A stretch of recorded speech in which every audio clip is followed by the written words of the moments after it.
Oh, yeah. Bless and love, my lords. Welcome to ArtDrop Talk, the show where we chat and have a small interview with our ArtDrop artist. Of course, we are joined here by our esteemed curator. How's it going, DJ? It's going. It's not a spaces if we're not rugged like 5 times, right? Exactly. Apologies for the slight delay, everybody, and thank you so much for joining again and again and sticking around. We really appreciate it. Yeah. Sorry, go ahead. No, I was going to say, yeah, no, totally. Thanks for getting us sorted there. And we had some good tunes there. We got Killer in the house today. Killer Napkins, welcome. Thanks for following us through all those spaces and everyone else joining today. Great to have you here. We will be talking with Killer Napkins in a moment. But Red, I wanted to ask how you're doing. I think have you been traveling a lot, or are you planning for New York? What's going on with you? Yeah, I don't even have time to do a lot of messages. I'm like planning this and that, and the days are passing, and like the hours don't have enough days. Yeah, very busy with New York planning and putting together the event there. It's such a huge challenge. I've never done anything like that before, and it's like the first time in a different continent. So yeah, the Any focus is details you can there. share with us? Yeah. So it's going to be on and this is the first time we are announcing it. So Ooh, it's alpha. going to. I'm not sure. I think we booked the place and the time. So it's going to be on 368 Broadway. It's a very famous location. It's called 368. It's like where Casey Neistat's studio is in New York, downtown. It's a really beautiful space, gorgeous. And yeah, it will be an event with more artists. It will be three local to seven, and it's gonna be really, really fun. We have Food Masku with us. We have Masna. We have the regulars, and we also going to have Ray with us. So such a wonderful group of people. Um, Probably we will have a couple more artists joining us. And yeah, Pizza Dow probably is gonna bring some pizza. So yeah, it's gonna Nice. be a celebration. Well, you had me at pizza. You got to lead with that. No, that's awesome. I'm looking forward to it. I will definitely come through. Which day of the week did you say? It's going to be on the 14th. The 14th. That's Friday, right? Hmm. Don't make me look at the calendar. Yeah, I think so. I just remember the date. Yeah, that's a Friday. Friday the Okay. 14th. Cool. Friday the 14th. Nice. But Well, let's go with let's move forward with the interview. I'm very excited for our artist this week, and very nice to meet you, Killer. Hey, nice to meet you. Yeah, excited. yeah, welcome, Killer. Is just Killer okay? Killer Napkins? Yeah, I mean that's fine. I mean, my name's Jason, but whatever. I don't, I have no preferences. I love the idea of calling you Killer. And thanks for Yeah. everyone joining. If you didn't know, Killer Napkins is our featured artist in the Red Lion Gazette this week. He made an awesome art drop for us, and I'll be pinning that to the banner soon. Right now, there's a tweet up there that you can retweet right now to enter a giveaway. We're going to give away one of Killer Napkins NFTs. It's Enter the Crustlands. You can see that in the thread as well. We're going to talk to him. I know he has more plans for the Crustlands, and maybe that NFT can get you in there. We're also going to give away another NFT from a genuine undead artist, Unicode. He was a featured artist for the Gazette a few weeks ago. So all you got to do to enter is make sure you follow your host and your speakers up here and retweet that first tweet there, and you're entered to win. So last little thing I want to plug here is to support Redline and Killer Napkins and the NFT artist community. All you got to do is mint this week's Gazette. It's only $25 in ETH, and with that you get the NFT cover of the Gazette. Plus you get the art drop that we'll be talking about that Killer Napkins made, which it's super cool. It's called Cyberdoom Funeral Mask, and I'm not gonna steal his thunder and tell you what it means, but we'll get into that shortly. Jason, Killer Napkins, great to have you. Great to meet you. I've heard a lot about you from other artists in the space. Everyone is excited for this interview and tells me great things about you. And I know we've chatted a bit over text, so looking forward to this. How the heck are you doing today? Doing well. Thanks for having me. Yeah, just working on some drawings right currently. You're doing art. I love it. Are you in St. Louis now? Yep, in St. Louis currently. So That's awesome. I don't know if I told you this, but my wife is from there, so she said I had to ask you what high school you went to, because that's the obligatory St. Louis question. it's always the question. It is the question because it's such a small city. I was more I went more to high school outside into the county area, so I was in the Fort Zumwalt South District. So maybe same school. All right. It is. Okay, now I'm blanking on where she went. She's going to kill me. Anyway, we're not here to talk about St. Louis high schools. Sorry, everyone. No, so Killer, I'm going to say next time I am in St. Louis, though, I'm gonna try to find some of your street art. I'm a huge street art fan, and I went on your website. I see you've done some murals there. Why don't you start off? Tell us about your artistic journey and how you got to where you are today. Sure. Yeah. I studied fine art as soon as I left high school. Went to a local community college and basically took as many classes as I could possibly do. I was really just wanting to progress better at learning how to draw from real life and then how I could apply that to whatever weirdness I have in my brain to make it more believable. I mean, my ultimate goal was to become a concept artist for video games. I just really wanted to create monsters and robots and all that sort of thing, and kind of realized it's really a tough industry to get into. And then I kind of moved on to I started doing t-shirt designs. That was kind of my thing for a bit. I transferred to a 4-year college, was there for 2 weeks, left, and just proceeded to do construction for 8 years, whilst still doing a whole bunch of freelance illustration and whatnot. But finally, in 2016, I had some pretty good gigs. I did my first big mural, which allowed me to quit my job in 2017 and just proceed full-time art from there. Mostly doing murals, but I still do a whole lot of things from album art, shirt design, pretty much whatever can come my way. And I'll try to do pop-up shops and stuff with merch products, But yeah, then That's got awesome. into NFTs. Yeah. I'm gonna have to stalk you next time in St. Louis. I think that will be this summer. So Yeah. Come check out the studio and whatnot. So yeah. Cool. I'll definitely do that. I'll hit you up. So let's jump back to your story a little bit. Like you said, you went to a 4-year college for 2 weeks and dropped out. Obviously, I think you made the right choice there. But anything you can share about that choice? I know we got a lot of aspiring artists in our audience. I think it boiled down to a money thing, and it was I wasn't super impressed with some of the senior work that was coming out of there, and I got the wrong major. It was kind of a culmination of things that was saying hey, I spent 2 weeks alone with no internet in an apartment, and I think I felt like I made more art in my apartment time than I did, than I probably normally would.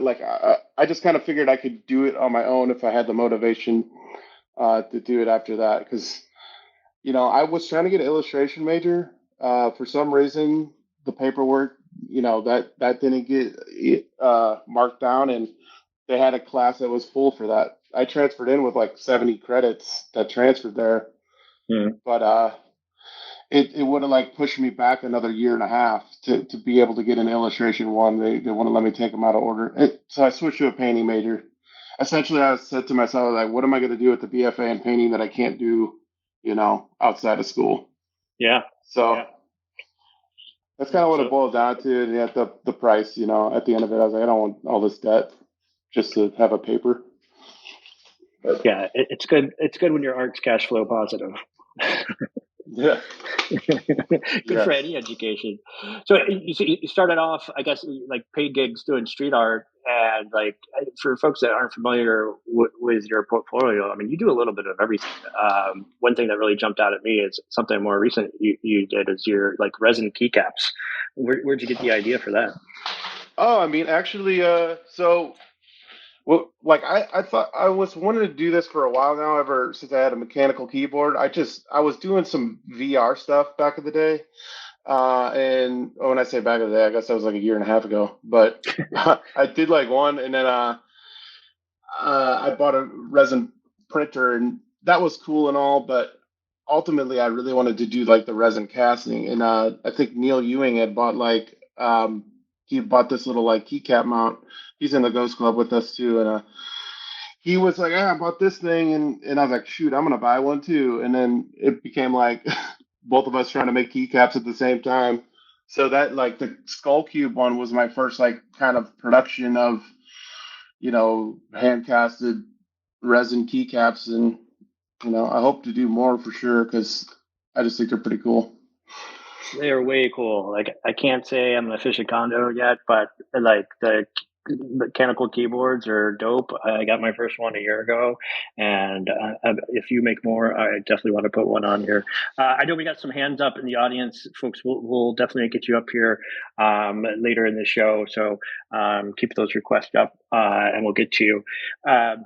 Killer, you brought up Ghost Club. I'm pretty familiar with it. Great group of artists. But why don't you tell our audience here like what it is and what you've gotten out of it, and what plans you might have with Ghost Club in the future? Yeah, I mean, Mumbot created Ghost Club along with Defiant, her husband, and kind of it's been pretty cool because basically it seems like a collection of artists, and we pretty much chill every single day. It seems like in Discord and just kind of share each other's art, talk art, bullshit around, and it's cool because they put together some cool group art shows. They just recently did one at Creepy Club. I hope to just kind of, I just kind of want to hang out and do more and, help build a cool community together of artists that seem to love what they're doing and want to push forward in this space, and also kind of connecting the physical realm, which we are all kind of familiar with beforehand, to the digital, to the NFT Web3 stuff. So it's all pretty fun. Everyone's pretty cool. Yeah, no, and as a collector, I'm a big fan. I'm going to toot my own horn a little bit. I collected one of your pieces from the Creepy Club show, and that one, like for folks that don't know, like they did this show in LA during NFT LA with the Creepy Club artists. They had physical prints on display, and then they auction off the NFTs linked to those prints. And if you won the auction, you get the NFT and the print, which I think is super cool. But Killer Napkins took it up another notch, and yours is going to be AR enabled. Is that right? Yeah, they ended up using Art House. I think that's what they're called, Art House AI or AR platform. Which, yeah, so I created an animation, and this is like kind of the first opportunity I feel like that I had to be like, okay, we can try to implement this, futuristic stuff, point a camera at something, and then that's still object and make it appear to move. So yeah, I thought it was pretty fun in an art show exhibit. I think Diego did one too, that had some AR animation in it. in that Yeah, show. that's the one where the spray can, like it's like it's like street art, like animated GIF of making the Ghost Club logo. Is that right? Yep, that's the Yeah, one. yeah, yeah. I just pinned. I guess the third tweet up there is a picture of the metal cube that you made. That the NFT that's going to be AR enabled. I think it's so cool. And for folks that are that joined late, I also pinned the tweet with the Enter the Crustlands NFT we'll be giving away. So I think I cut you off. You had this great journey, got out of construction, got into art, and then you discovered NFTs. What got you into NFTs? I think it was it had to be like right after Beeple made that huge sale, and I remember hearing about him beforehand and not really being. I was like, how does this work? I mean, it made sense to kind of move to explore more in this realm. I guess that was right around when the pandemic kind of went off too, so everyone was kind of hopping around on Clubhouse, and I met a buddy of mine was like, yo, check out this group of lowbrow artists. So I started meeting other people, other artists, a lot of which are in the Ghost Club, that we're all kind of like in the same boat. We're all visual artists, creators of digital or even traditional paintings, all trying to figure it out together. So that was kind of fun to me to find a whole new community of artists that were also interested in learning more about this new technology, new to us. Um, so yeah, it was just kind of like just kept up in following around the space and seeing what he could do with it, and seems to come a long way. Just in the everything moves so fast in this space. Definitely seems to come a long Don't way blink. since. Yeah, right. Yeah, that's great. You had a community to come in with. Did anyone in particular that helped mentor you in this space or teach you about the all the dangers that we've come to know and love? I think it was just like I think Pete Eyes kind of like put me on to just coming on to Clubhouse. That kind of really talked me into getting into Clubhouse. I think before then I just had started experimenting with OpenSea, and then I don't know, I found some other stuff. Really wasn't thinking about any type of security at that time. But then like shortly after getting into Clubhouse and then everyone talking about it, I don't even think the Bored Apes were a thing at that point. Um, 'Cause I remember when that kind of released, and I was like, "What is going on here?" There's all these ape icons in one chat room. But yeah, Yeah, so learning about the security risk and hearing people's horror stories, along the way of learning all that. So yeah. Have you helped bring any more artists in the real world into the space? I got a collective of local artists that we've been friends with for 10 years. I share a studio with them. I kept trying to get everyone to get on there. I don't know if everyone is like kind of like tech savvy. I was trying to push it more. We never linked up, and like I wanted to show them how to set up a MetaMask and whatnot, but it just kind of like it just never came to fruition. I was like, come over to my house. No one came over. All right, we're gonna round these folks up when I come to St. Louis this summer. Yeah. We'll onboard them all. I have a lot of cool words to describe your art, but I'm not going to put them on your art right now. I'd love for you to kind of describe your style and like how it's evolved, and another like kind of a follow up question I'll ask now is, do you approach the art you make for NFTs any differently than what you do in real life? As obviously the media is going to be different, but as far as like your process.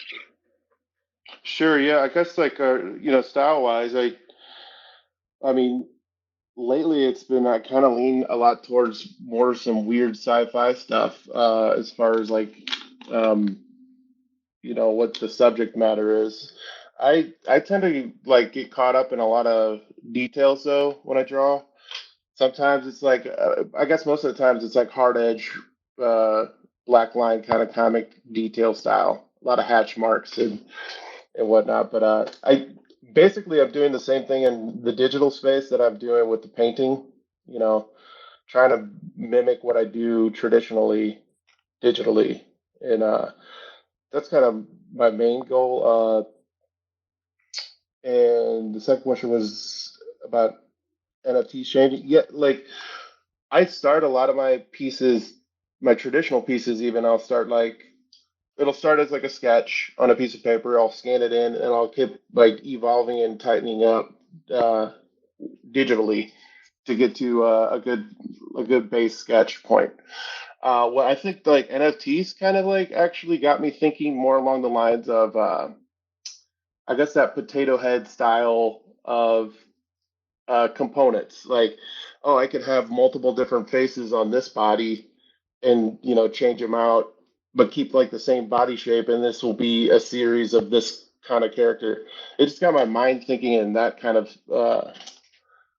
way of creating instead of coming up with something completely that doesn't relate to the next piece.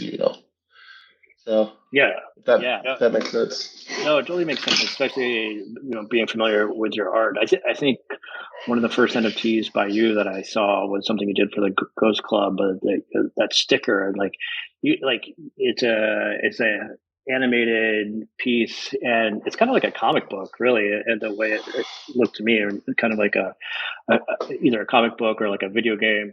And you definitely have characters. Would you make something like that? Are you envisioning these as characters, or is it just like your imagination running wild and you're just letting the ink flow? I kind of just like I feel like I don't usually have like repeated casts of characters, and they'll just kind of like exist in a world like that Ghost Club sticker. That was kind of more of an experiment too, because I've never done anything like that before. I was just like, well, what if I made a infinite zoom loop, and then, well, what if it passes through this guy that's got blown up by this guy, and that sort of thing. It's it's not like I don't have like a whole written out story beforehand of like what was going to happen. It was just kind of a freestyle of kind of diving into it and try to make what I thought looked cool. It definitely looks cool. I'm gonna try and find a tweet so we can pin that up. That's it's just super cool.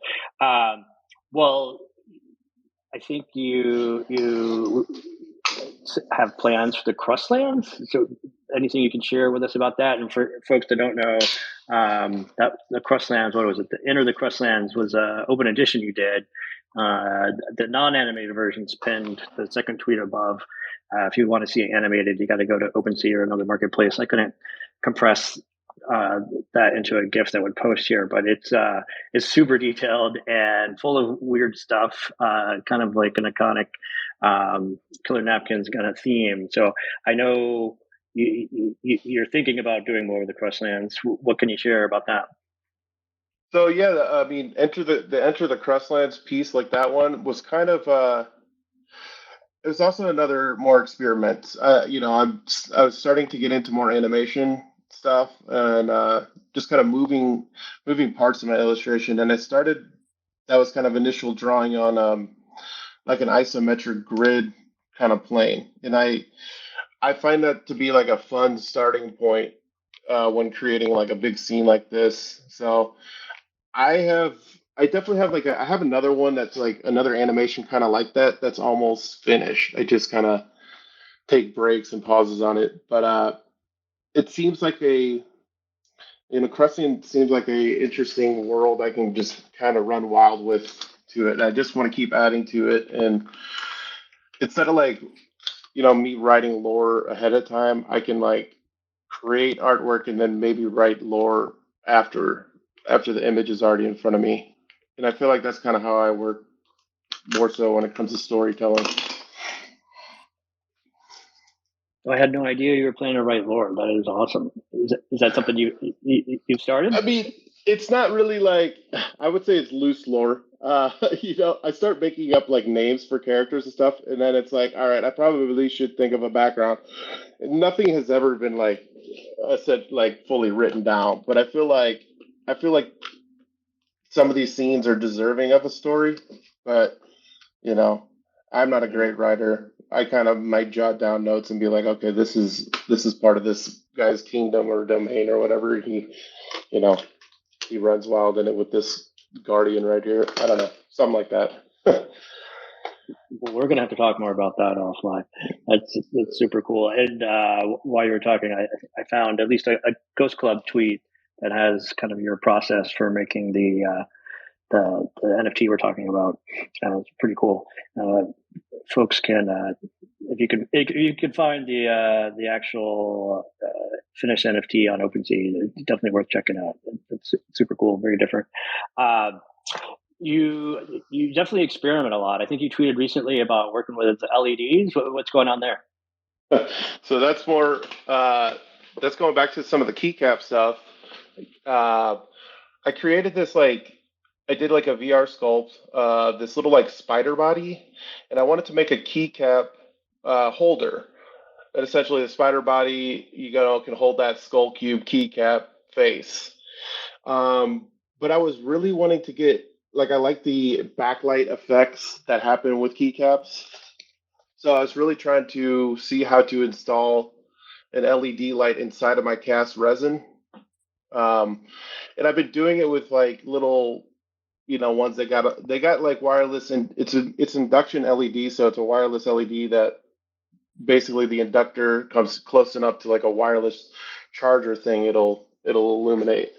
Um, they have like little ones they sell on the market. I was trying to get into making my own to see if I can make them better or work better for the placement inside of a resin cast. I don't know. I think there's fun things to experiment with, like toys and action figures, sort of sense with those lights.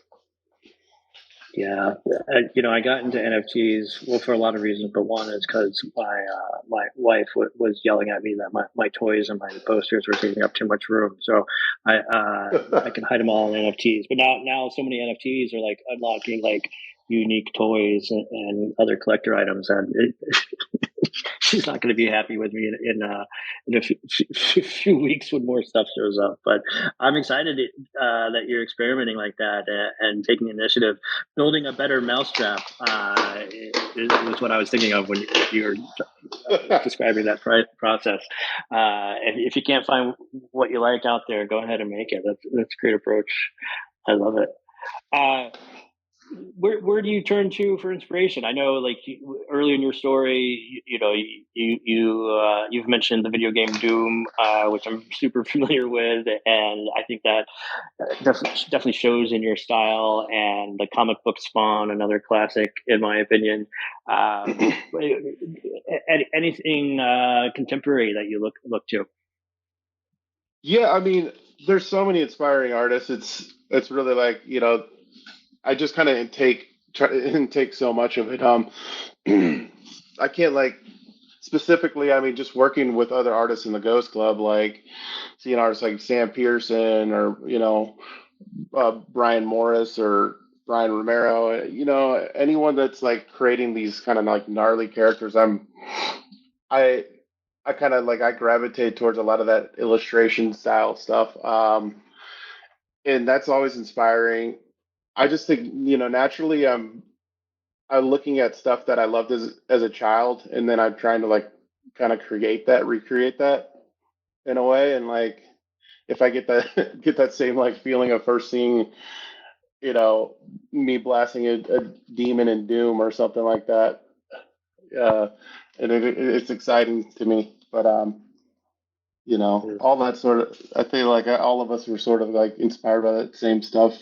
So, Yeah, no, it's super cool, and it makes me want to go play video games. But instead, what I do with my free time is play with NFTs. So I got to learn a way to combine those. NFT video games, yeah. Yeah, right. Yeah. Don't get me started on that. What so for folks that are aspiring artists both in the real life, or in the real life, this is all real life, but in the physical world and in NFT world, any advice you have for those folks? I mean, just don't get discouraged. Just keep making stuff. I mean, experiment to do whatever you want to do. I feel like I guess not everything's gonna be a win, but you learn from all the I think you learn the most from all the times you like make mistakes and fail. I don't know. Just keep going. Yeah, keep going. I think Yeah. that's a theme from every artist I've talked to. It's like, Yeah. you can't give up on that. Well, let's talk about your art drop a little bit. Cyber Dune, Cyber Doom Funeral Mask. I think it is dope. I'm gonna pin up a tweet that has both it and the cover of this week's Gazette for folks who haven't seen those. What do you want to tell us about Cyber Doom Funeral Mask? Yeah, I was thinking along the lines of how like funeral masks and death masks uh, were kind of an interesting ritual part of like ancient Egyptian mask. Was like the most probably notable one, like King Tut's. I was just kind of like thinking, what if this was an imaginary, alternate universe where more cybernetic characters existed. That's kind of like the main thought process when creating something like that. So, Yeah, no, it inspired a story which I think will be on display like on the NFT page. I was imagining like a futuristic like cyborg king being put to rest, and like this was the mask he made for him. yes, And like when a piece of art can inspire a story like that, I think you've obviously done your job, nailed it. Before we get to questions from the audience, which we'll get to in a few minutes. Thanks for everyone for your patience and in general, thank you everyone for joining today. Thank you for tuning in, especially after we had to restart the space so many times. Much appreciated your time and your appreciation here for Killer Napkins. If you don't know him, give him a follow. Great guy, killer artist. I'm excited to see what more he's coming out. Ditto for Red Lion here. Great group of guys supporting the scene. So I have to ask you a question, and I just want to remind you that our spaces are recorded. But Joe Bradley wanted me to ask if you remembered hanging out with him in the Miami parking lot.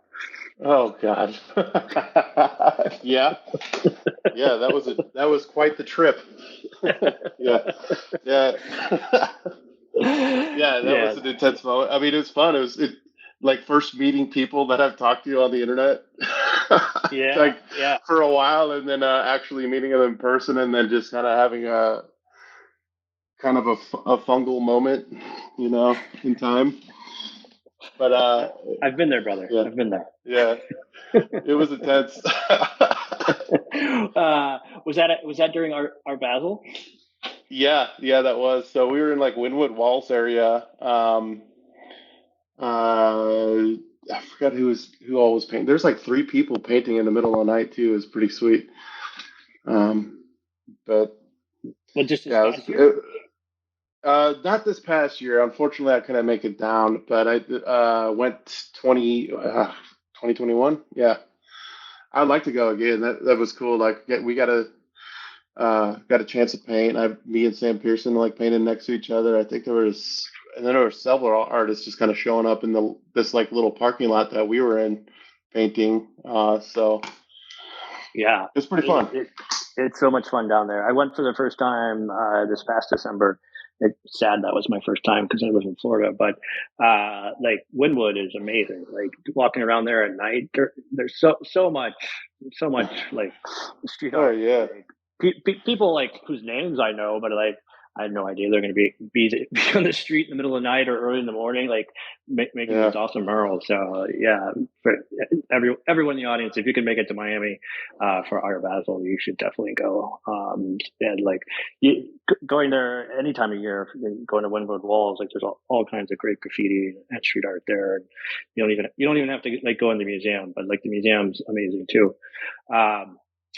All right. Well, I've got some more questions for you, but before I steal everyone's thunder, let me turn to some of these patient folks that have requested to speak and see what they have to say. Welcome, Puya.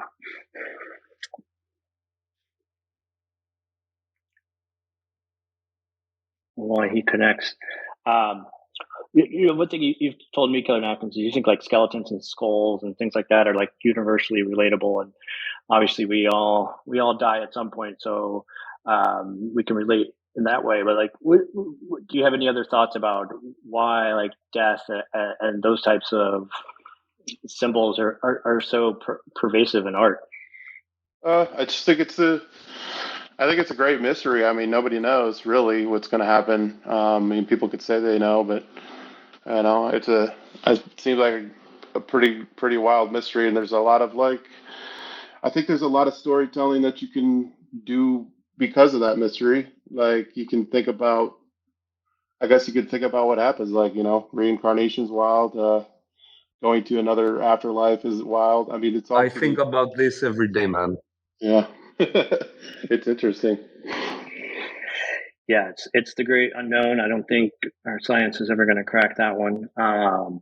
Puya, looks like Puya was having trouble connecting, so sorry about that. If anyone else wants to come up, Yeah, now's the it's time. let's see if we can get him up because sometimes it is a bit hard with the speakers. They get the moment they are connected to speak, they get rugged. Yep, that's been Okay, happening to there we me. go. There we go. All right, welcome, Puya.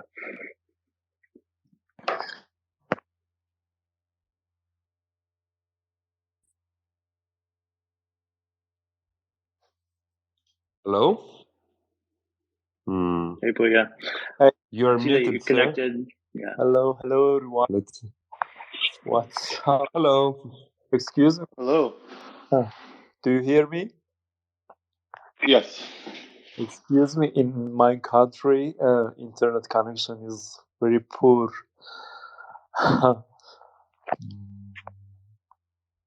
I read your space topic, and I think ArtDrop, and I can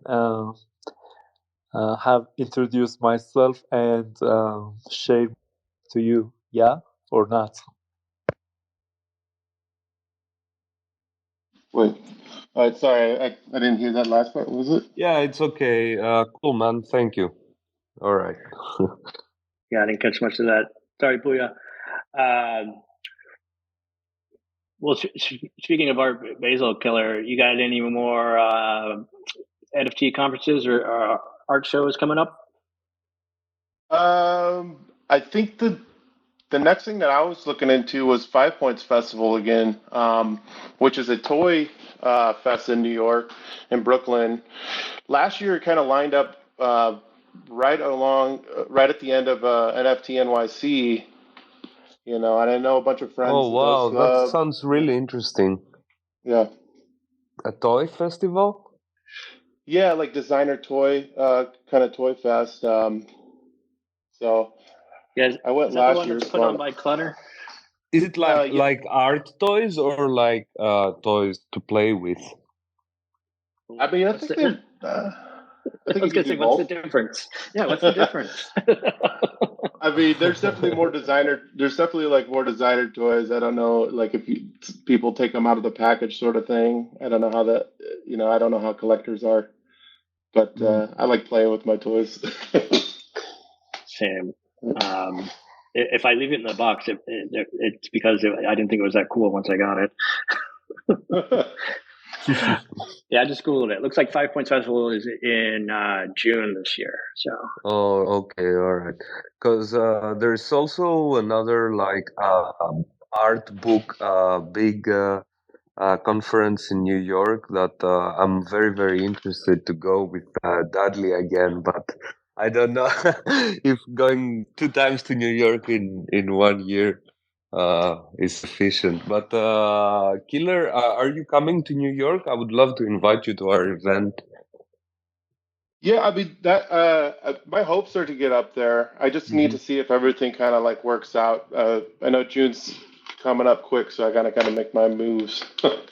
uh, no, oh no, no, not for this one. For NFT NYC, I meant. Oh, for NFT NYC, I don't think I'm gonna be able to make it up for this. Yeah, like 2 times, and it's hard for me to like drop off 2 times. When is NFT NYC? Isn't it the end of this month?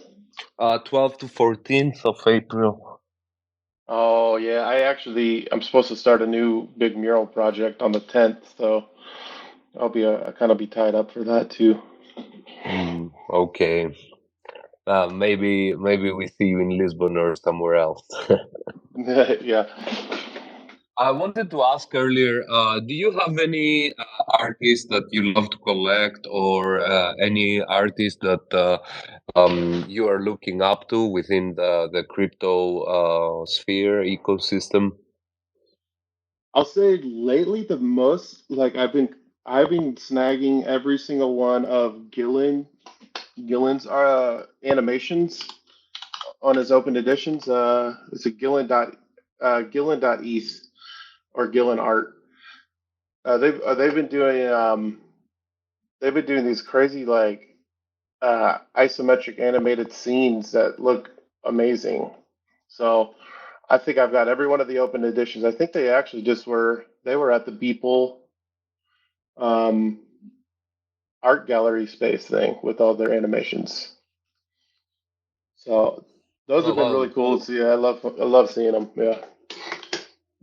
that's cool. I didn't know. I will look them up. How do you spell that? Gilen. Okay. Yeah, I've heard of that. So much cool art in this space.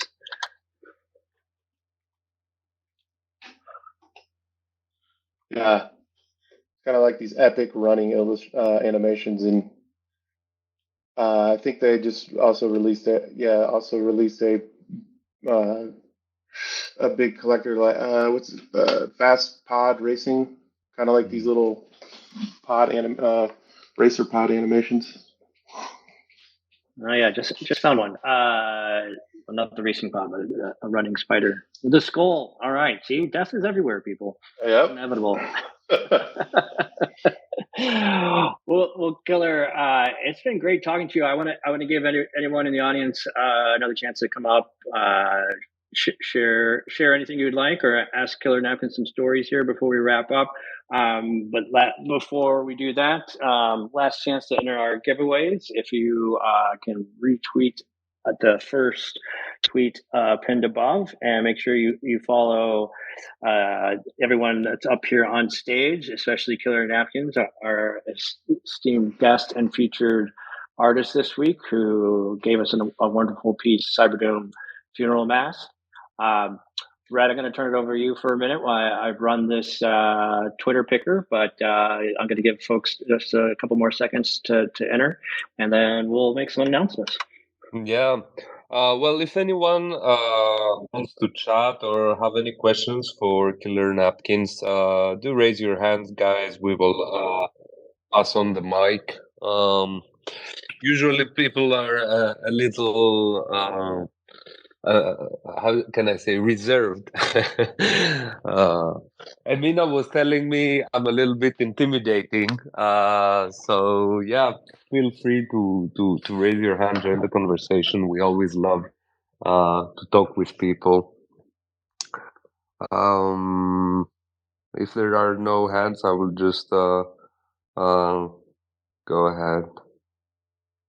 We don't bite unless you ask.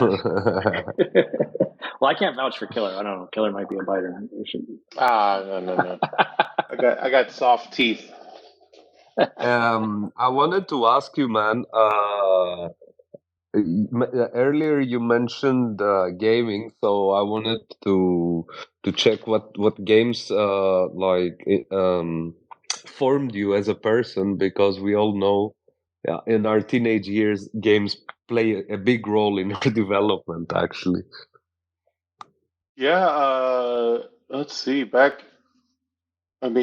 started with some of the classics of Sega, but I was hardcore to the Metal Gear series. I loved Yoji Shinkawa's art direction and concept art for all that stuff, and then also like Kojima and Shinkawa, I think made Zone of the Enders, which was that was more of like an anime kind of mecha thing. But yeah, I was super big into that throughout the high school. Of course,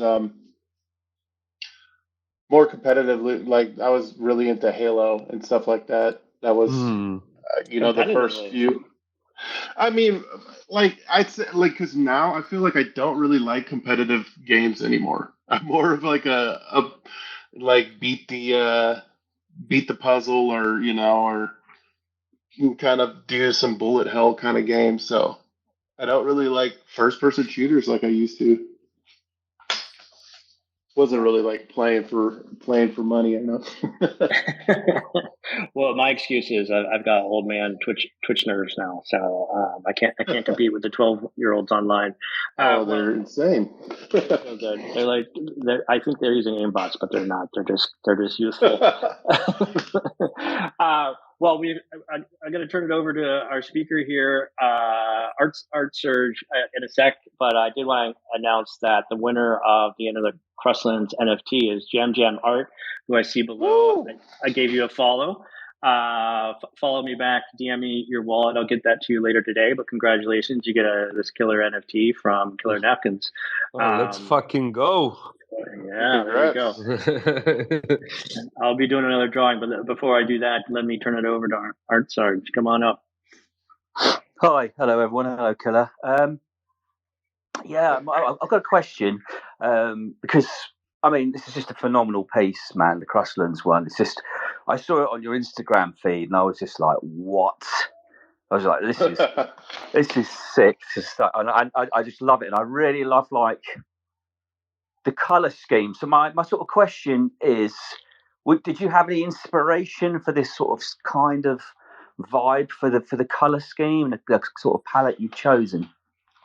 I think not necessarily. I really picking colors is some of the hardest thing, especially like doing digital stuff, because I feel like I end up just going on the hue saturation tool on every single color numerous times before I'm like, all right, this is the way to go. I guess that started a piece earlier, and I kind of was fitting in colors sort of similar, and I was like, this is pretty cool. Maybe I'll try to continue that vibe. It, Generally, I just kind of experimenting to see like what might work together, because I'm not like I feel like when it comes to painting and stuff, I'm not very great at like having that color palette that I can instantly like pick a color and be like, I'm happy with this. It ends up me like pushing and pulling until I find the right one. But yeah. Yeah, man, that makes sense. I mean, when I first saw it, it instantly kind of reminded me of like 70s, like Mobius, or like Fantastic Planet, like that old sort of like. Cool. Sorry. Yeah. Both. I love Mobius, and I love Fantastic Planet. So I feel like all like inherently, I guess these things kind of pop through. I was like, wow, well, I love these beautiful pieces in the past. I guess let's make something that's kind of maybe got the vibe. Thank you. Cheers. Nice one. Yeah, thanks. I'm going to claim ignorance. What is Mobius? I've seen that around. I keep meaning to Google it. I know. I've lost points there. It's like, go ahead. I was going to say, yeah, Mobius, amazing like sci-fi illustrator. What era? I don't know. I'm terrible with timeline, but just prolific with the amount of work. But yes, the colors they're usually like some bright kind of, I don't know. It's hard to describe exactly. Definitely check them out though, because it's got like your sci-fi vibes, your fantastical vibes. But yeah. Yeah, he died in 2012. French artist.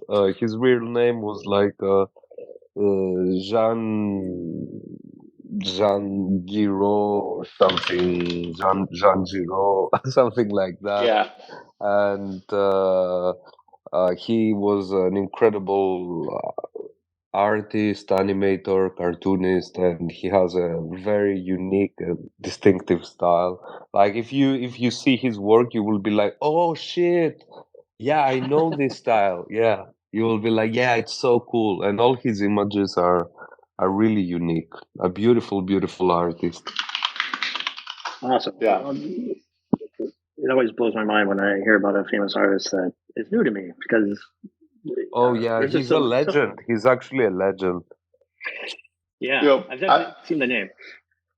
I like him describing like automatic drawing, and that's kind of how he creates a lot of his pieces of just like letting his mind, the hand, kind of flow. I'm not very good at describing that, but so without like consciously thinking, like just kind of like going to the page and seeing what happens. So Stream of consciousness, but yeah, with a drawing instrument instead of my keyboard. yeah. Right on. I'm going to go check him out. And also, we got another winner here. You'll know this name, Flooding Factory. You have won our second giveaway. It's the drawing by the Genuine Undead community artist, Unicode, who we had featured here on the Gazette a few weeks ago. I'll DM you, get your wallet. But appreciate your support. Congrats. Oh, it's flooding in here. Flooding is in here. Yep. There. He's a winner. Well, congratulations. I wanted to ask you, do you have, what is the story, and do you have a genuine undead? But do I? Yeah. A genuine have undead? stuff? Yeah. I don't think I do. I thought you did. Red's gonna kick you now. No, you are going to kick him. I'm getting kicked out. No, I don't think I do have one. I should go buy one right now. Yep.